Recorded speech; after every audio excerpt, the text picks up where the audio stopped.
ప్రతి ముత్తైదు అంబను కాదే కరిచేది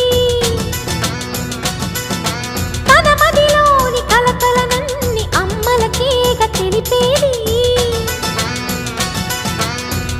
నెలతలే లేకుంటే దేవుడికి నెలవేది భక్తులే రాకుంటే గుడికి ఇక వెలుగేది దయతోటి కుంకుమ పూలు అక్షింతలు మనమంతా ఇవ్వాలి తన తాళి నిలపాలి తాళి కాచి ముత్తైదా